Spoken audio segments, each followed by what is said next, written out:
One of Cebu's oldest and most prominent historical landmarks is the centuries-old Magellan's Cross, housed in a kiosk located near the Cebu City Hall and Basilica Minore del Santo Niño.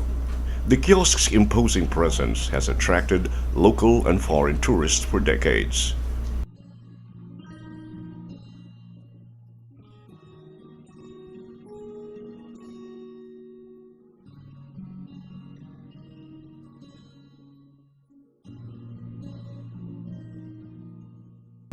On April 14, 1521, Ferdinand Magellan planted the wooden cross on the shores of Cebu to commemorate the baptism of Mabon, his wife, and their subjects, and to signify the establishment of Christianity in the Philippines.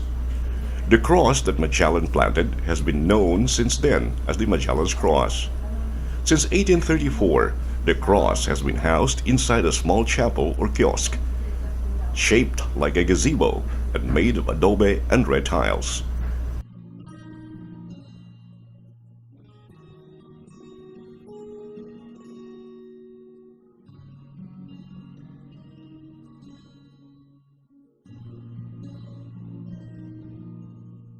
The original cross is reputedly encased in another wooden cross for protection, as people started chipping it away in the belief that it had miraculous healing powers.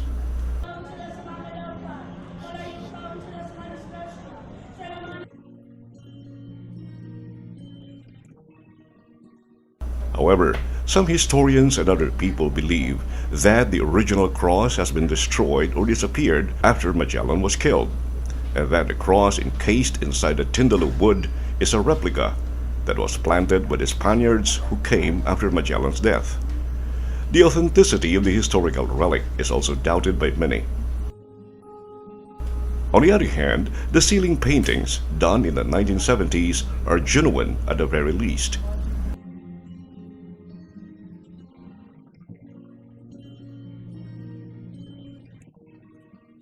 They were believed to have been painted by Seri Hosol and Jas Roa, whose names are written in a small corner of the ceiling.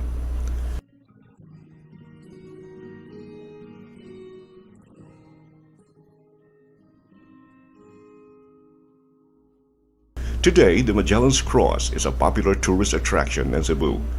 It is also a symbol of Cebu City, and the kiosk's image can be found in the official city seal.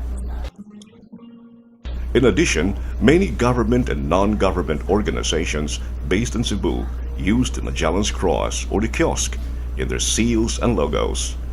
Magellan planted the cross to signify an important event about the propagation of the Roman Catholic faith in Cebu.